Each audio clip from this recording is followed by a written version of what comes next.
അമൃതവേണി ലൈസ് കിറ്റ് presents daily news പ്രഭാത വാർത്തകൾ powered by Pulimoottil silks KSFE in association with Joy Alukkas. ഇത്തവണ ഫസ്റ്റ് അടിക്കില്ലേ നമ്മള്?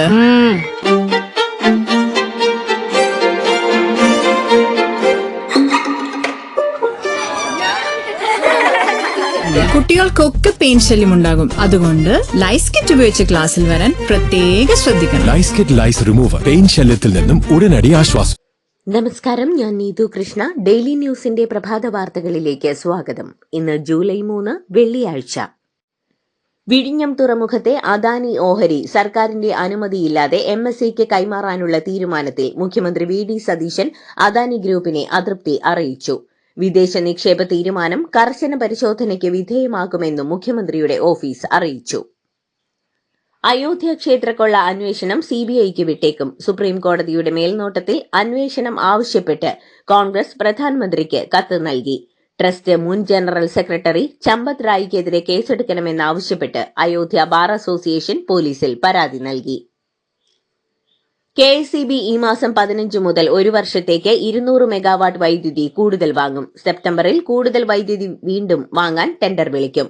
ആദ്യ ടെൻഡറിൽ യൂണിറ്റിന് 12 രൂപ കമ്പനികൾ ചോദിച്ചതിനാൽ കരാറുണ്ടാക്കിയില്ല. സംസ്ഥാനത്ത് മദ്യം വാങ്ങാൻ പ്രായപരിധി, തിരിച്ചറിയൽ കാർഡ് നിയന്ത്രണങ്ങൾ ഏർപ്പെടുത്തിയേക്കും. മദ്യം വാങ്ങാൻ 23 വയസ്സ് പൂർത്തിയാകണമെന്ന നിബന്ധന കർശനമാക്കാനാണ് ആലോചന. ശബരിമലയിൽ മിൽമ നൽകിയ നെയ്യ് മറിച്ചുവിറ്റ് പകരം തമിഴ്നാട്ടിലെ വില കുറഞ്ഞ നെയ്യ് ക്ഷേത്രത്തിൽ എത്തിച്ചതിൽ മിൽമയുടെ അന്വേഷണം. ലിറ്ററിന് 720 രൂപ വിലയുള്ള 1,70,000 ലിറ്റർ നെയ്യ് 540 രൂപ നിരക്കിൽ ശബരിമലയിലും പമ്പയിലും ലഭ്യമാക്കാനായിരുന്നു തിരുവിതാംകൂർ ദേവസ്വം ബോർഡും മിൽമയും തമ്മിലുള്ള കരാർ. ഈ നെയ്യാണ് മറിച്ചുവിറ്റത്. സംഭവം അന്വേഷിക്കാൻ മിൽമ ഡയറക്ടർ ബോർഡ് യോഗം പ്രത്യേക സമിതിയെ നിയോഗിച്ചു. താരസംഘടനയായ അമ്മയിൽ നിന്ന് രാജി പ്രഖ്യാപിച്ച ശ്വേതാ മേനോൻ അടക്കമുള്ള ഭരണസമിതി അംഗങ്ങൾ രാജിക്കത്ത് നൽകിയിട്ടില്ലെന്ന് അഡ്ഹോക് കമ്മിറ്റി അധ്യക്ഷൻ രമേശ് പിഷാരടി MLA. കൊച്ചിയിൽ നടന്ന അമ്മ അഡ്ഹോക് കമ്മിറ്റി യോഗത്തിനിടെ പ്രതികരിക്കുകയായിരുന്നു രമേശ് പിഷാരടി. അമ്മയുടെ ബൈലോ പ്രകാരം രാജിവെച്ച കമ്മിറ്റിക്കാണ് അടുത്ത തെരഞ്ഞെടുപ്പ് വരെ ഭരണ ചുമതലയെന്നും അഡ്ഹോക് കമ്മിറ്റിക്ക് സാധുതയില്ലെന്നും ശ്വേതാ മേനോൻ സോഷ്യൽ മീഡിയയിൽ എഴുതിയ കുറിപ്പിലൂടെയാണ് ശ്വേതയുടെ പ്രതികരണം. കുറ്റാരോപിതരായ ചില സ്ഥാപിത താൽപര്യങ്ങൾ അമ്മയെ ഹൈജാക്ക് ചെയ്യാൻ ശ്രമിക്കുകയാണെന്നും കുറിപ്പിലുണ്ട്. 500-ലധികം അംഗങ്ങൾക്ക് മുന്നിൽ വാർഷിക പൊതുയോഗത്തിൽ കമ്മിറ്റി രാജി പ്രഖ്യാപിച്ചതാണെന്നും കമ്മിറ്റിയിൽ നിന്ന് ഒഴിയുകയാണെന്നും ജയൻ ചേർത്തലയും കൈലാഷും. സംഘടനയുടെ ഇമെയിലിലേക്കാണ് ഇരുവരും രാജിക്കത്തയച്ചത്. ബംഗാൾ ഉൾക്കടലിൽ ന്യൂനമർദ്ദം രൂപപ്പെട്ടതിനാൽ കേരളത്തിൽ ഇന്ന് ഒറ്റപ്പെട്ട അതിശക്തമായ മഴയ്ക്ക് സാധ്യത. കണ്ണൂർ, കാസർഗോഡ് ജില്ലകളിൽ ഓറഞ്ച് അലർട്ട്. ജൂലൈ 6 വരെ മഴ തുടരുമെന്നും ഇടിമിന്നലിനും ശക്തമായ കാറ്റിനും സാധ്യതയുണ്ടെന്നും കാലാവസ്ഥാ വകുപ്പ് അറിയിച്ചു. നിയമസഭാ തെരഞ്ഞെടുപ്പിൽ തളിപ്പറമ്പ് മണ്ഡലത്തിലെ പരാജയത്തിൽ പാർട്ടി നേതാക്കളെ സമൂഹമാധ്യമങ്ങളിൽ വിമർശിച്ച പ്രാദേശിക നേതാക്കൾക്കെതിരെ നടപടിയുമായി CPM. Keezhattoor branch secretary KP പ്രകാശനെ ബ്രാഞ്ച് സെക്രട്ടറി സ്ഥാനത്തുനിന്നും നീക്കി. കൂവേരി ലോക്കൽ കമ്മിറ്റി അംഗം ഷൈജു ചാലപ്പുറത്തിനെ LC അംഗത്വത്തിൽ നിന്നും പുറത്താക്കി.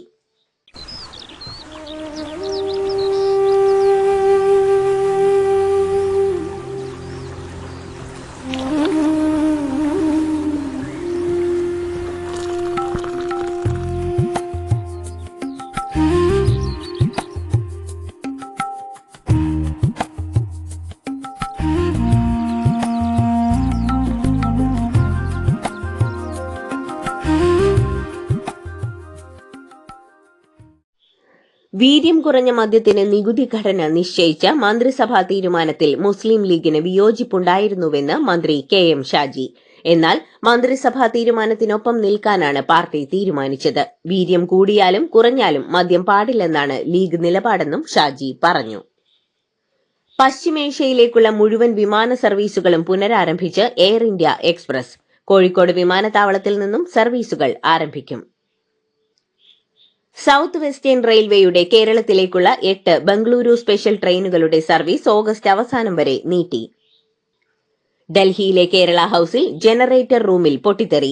മണിക്കൂറുകളോളം വൈദ്യുതി മുടങ്ങി. നന്നാക്കാൻ ശ്രമിക്കുന്നതിനിടെ ഒരാൾക്ക് വൈദ്യുതാഘാതമേറ്റു. കുംഭമേള വൈറൽ പെൺകുട്ടിയുടെ ഭർത്താവ് മുഹമ്മദ് ഫർഹാന്റെ അറസ്റ്റിനുള്ള വിലക്ക് നീട്ടണമെന്ന ഹർജി കേരള ഹൈക്കോടതി തള്ളി. മധ്യപ്രദേശ് ഹൈക്കോടതിയിലാണ് പോകേണ്ടതെന്നും അധികാരപരിധിക്ക് പുറത്തുള്ള കാര്യമെന്നും കോടതി വ്യക്തമാക്കി. ഫർഹാൻ നൽകിയ ജാമ്യഹർജി മധ്യപ്രദേശ് കോടതി തള്ളിയിരുന്നു. അയോധ്യ രാമക്ഷേത്ര സംഭാവനക്കൊള്ള രാജ്യത്തെ ഏറ്റവും വലിയ അമ്പലക്കൊള്ളയാണെന്ന് AICC general secretary KC Venugopal MP. തമിഴ്നാട്ടിൽ ഉപതെരഞ്ഞെടുപ്പ് പ്രഖ്യാപിക്കാതെ തെരഞ്ഞെടുപ്പ് കമ്മീഷൻ. 7 മണ്ഡലങ്ങളിലെ ഒഴിവു വിജ്ഞാപനം ഇറക്കിയെങ്കിലും ഉപതെരഞ്ഞെടുപ്പ് പ്രഖ്യാപിച്ചിട്ടില്ല. ബീഹാർ, മധ്യപ്രദേശ്, ഗുജറാത്ത് സംസ്ഥാനങ്ങളിൽ ഓരോ മണ്ഡലങ്ങളിൽ വീതം ഉപതെരഞ്ഞെടുപ്പ് പ്രഖ്യാപിച്ചു. തമിഴ്നാട്ടിൽ പ്രതിപക്ഷം ഗവർണറെ കണ്ട് കുതിരക്കച്ചവട ആരോപണവും ഉയർത്തിയിരുന്നു. ജപ്പാനിൽ നിന്ന് 10 ലക്ഷം കോടി രൂപയുടെ നിക്ഷേപം ഇന്ത്യയിലെത്താനുള്ള പദ്ധതികൾക്ക് ധാരണ. പ്രധാനമന്ത്രി നരേന്ദ്രമോദിയും ജപ്പാൻ പ്രധാനമന്ത്രി സനൈ തകൈച്ചിയും നടത്തിയ ചർച്ചയിലാണ് ധാരണയായത്. ഇന്ത്യ ജപ്പാൻ ബന്ധം സവിശേഷ സാമ്പത്തിക സുരക്ഷാ പങ്കാളിത്തമായി ഉയർത്തും. പ്രതിരോധമടക്കം സമുദ്ര സുരക്ഷ, ഊർജ്ജം എന്നീ മേഖലകളിലും സഹകരിക്കും. വ്യാപാരം, ഔഷധ നിർമ്മാണം, മെഡിക്കൽ ഉപകരണങ്ങൾ, തൊഴിലവസരം തുടങ്ങി നിരവധി മേഖലകളിൽ രണ്ടു രാജ്യങ്ങളും കരാറിൽ ഒപ്പുവച്ചു. 12,000 കോടി രൂപ ചെലവിട്ട് നിർമ്മിച്ച് 2.5 മാസം മുൻപ് പ്രധാനമന്ത്രി നരേന്ദ്രമോദി ഉദ്ഘാടനം ചെയ്ത ഡൽഹി ഡെറാഡൂൺ എക്സ്പ്രസ് വേയിൽ വൻ ഗർത്തങ്ങൾ. റോഡ് നിർമ്മാണത്തിലെ അഴിമതിയെക്കുറിച്ച് അന്വേഷണം വേണമെന്ന് കോൺഗ്രസ്. പെട്രോൾ, ഡീസൽ വില കുറച്ചേക്കില്ലെന്ന് കേന്ദ്ര പെട്രോളിയം പ്രകൃതിവാതക മന്ത്രി ഹർദീപ് സിംഗ് പുരി. വരും ആഴ്ചകളിലും ആഗോള വിപണിയിൽ എണ്ണവില കുറഞ്ഞാൽ വില കുറയ്ക്കുന്ന കാര്യം പരിഗണിക്കാമെന്ന് അദ്ദേഹം പറഞ്ഞു. ഡൽഹിയിൽ ഭീകരാക്രമണത്തിന് പദ്ധതിയിട്ട 4 അംഗ സംഘത്തെ പിടികൂടി. പാക് ISI ബന്ധമുള്ള അന്തർ സംസ്ഥാന ഭീകര ആയുധക്കടത്ത് സംഘമാണ് വലയിലായത്.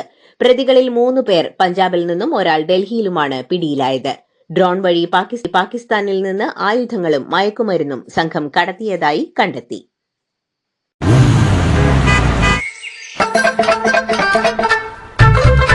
എല്ലാവർക്കും വന്നു ഡാൻഡ്രഫ്, എന്തു ചെയ്യും ചേട്ടാ?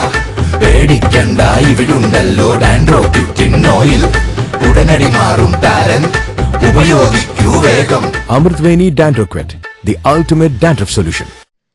തൃണമൂൽ കോൺഗ്രസിന്റെ നേതൃസ്ഥാനം പിടിക്കാൻ വിമതർ തെരഞ്ഞെടുപ്പ് കമ്മീഷനെ കണ്ടു. പ്രതിപക്ഷ നേതാവ് ഋതപ്രത ബാനർജിയുടെ നേതൃത്വത്തിൽ MLA-മാരാണ് പാർട്ടി ചിഹ്നവും ആസ്തിയും തങ്ങൾക്ക് അവകാശപ്പെട്ടതാണെന്ന് അറിയിച്ചത്. ബംഗളൂരു ISRO ആസ്ഥാനത്ത് ബോംബ് ഭീഷണി. ഇമെയിലിലൂടെയാണ് ഭീഷണി സന്ദേശം എത്തിയത്. ജീവനക്കാരെ ഓഫീസുകളിൽ നിന്ന് ഒഴിപ്പിച്ചു. പരിശോധന നടത്തി. ബീഹാറിലെ ബക്സർ ജില്ലയിൽ ചോദ്യപേപ്പറുകളുടെ കെട്ടുകൾ റോഡിലെ ചെളിവെള്ളത്തിൽ കിടക്കുന്ന വീഡിയോ സാമൂഹിക മാധ്യമങ്ങളിൽ. പെട്ടെന്നുണ്ടായ കനത്ത മഴയെ തുടർന്ന് വിദ്യാലയങ്ങളിലേക്ക് ചോദ്യപേപ്പറുകൾ വിതരണം ചെയ്യുന്നതിനിടയിലാണ് ഈ ദൃശ്യങ്ങൾ ചിത്രീകരിക്കപ്പെട്ടതെന്നാണ് വിശദീകരണം. ഖത്തർ ഭരണകൂടം സമ്മാനമായി നൽകിയ അത്യാധുനിക ആഡംബര ബോയിംഗ് വിമാനത്തിൽ US പ്രസിഡന്റ് ഡൊണാൾഡ് ട്രംപ് കന്നിയാത്ര നടത്തി.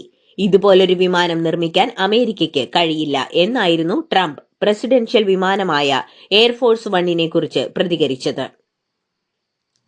മാർപ്പാപ്പയുടെ നിർദ്ദേശങ്ങൾ ലംഘിച്ച് 4 പുതിയ ബിഷപ്പുമാരെ വാഴിച്ച society of Saint Pius 10th എന്ന വിമത വിഭാഗത്തിലെ ബിഷപ്പുമാരെയും വൈദികരെയും വത്തിക്കാൻ സഭയിൽ നിന്നും പുറത്താക്കി.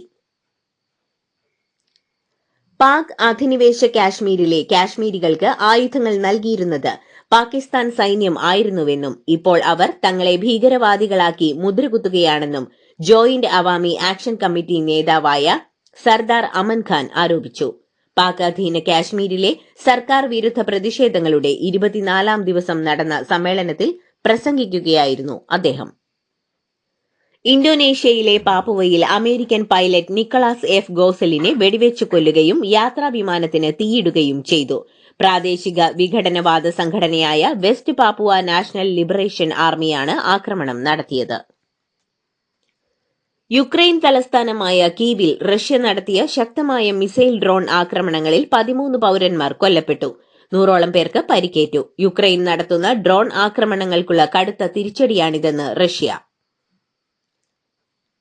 ഓസ്ട്രിയയെ എതിരില്ലാത്ത 3 ഗോളുകൾക്ക് തോൽപ്പിച്ച് സ്പെയിൻ ഫിഫ ലോകകപ്പിന്റെ പ്രീ ക്വാർട്ടറിൽ.